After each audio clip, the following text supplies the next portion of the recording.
Hello, this is Reece Healey, and welcome to another segment of Tell Me a Story in 2 Minutes.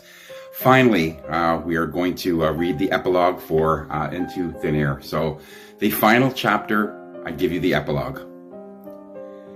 Christine and the man flew back to Canada to resume their life in the home she had shared with Michael. Since Christine's disappearance did not make any news coverage on the radio or TV, she did not want to take that chance by remaining in the neighborhood. So together with her new lover, they made plans to get new identities and leave the country to begin a new life together. Not sure what to do with Michael's stuff, the man suggested that she burn everything. But then Christine did not want to rouse any suspicion regarding Michael's whereabouts. If anyone asked, she would tell them that Michael had gone away on a business trip and would be returning in a week. By then, Christine and the man would be long gone, living out their new lives in a different country. But where to go? London? Paris? Or perhaps Auckland, New Zealand? New Zealand was far enough, wasn't it? Christine didn't know anyone in that part of the world, so she and the man agreed it would be a great place to live, get married, and begin their new lives together. By the time the police came to question Michael's whereabouts, they would be long gone. Somehow, if Michael did end up being released, then he could resume life here. Christine had to remind herself that she was legally dead, and as far as she knew, her neighbors hadn't yet heard. Christine had to tread carefully, and with a new man in her life, she didn't think this would be too difficult. Several days had passed, and while there was not much to do, Christine had thought about putting the house up on the market. Knowing this could take several weeks, if not months, Christine and the man decided it would be too much of a risk to be seen and thought it best to just pack up and leave. To no surprise, they decided to start a new life in New Zealand. Thankfully, Christine was able to get a new identity from an unknown government contact. She now had all her affairs in order, and she was ready. She was so ready to start again and be rid of Michael for good.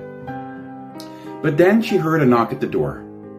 Christine was in the bedroom packing some things in boxes and yelling for the man to get the door. Then came a louder knock, so Christine, with her hands placed on her hips, tippy-toed down the stairs to get the door.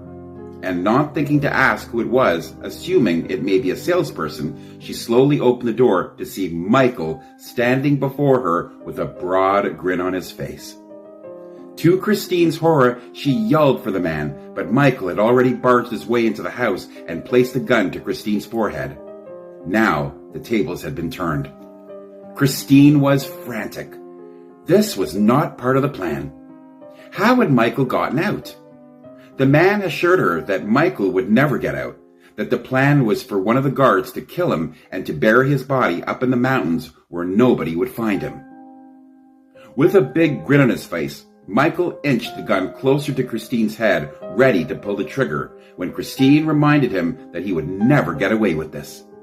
It was Christine that needed reminding that she was legally dead and Michael had nothing to lose and possibly everything to gain. And it was true. With Christine continuing to scream for the man, he came out from one of the guest rooms upstairs, walked over to Michael, and gave him a passionate kiss on the lips. Christine, in complete shock, now understood that it was she who had been set up. Michael's plan had worked.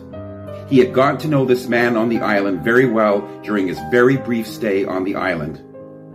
Michael knew that if he used this man, he would get his freedom back and return home to kill his wife and the man known as Dennis Wilkins.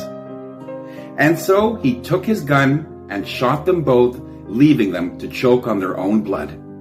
Michael would then walk away and vanish into thin air.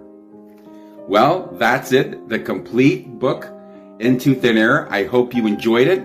Please remember to like and subscribe, and I'll see you next time with another story. Take care.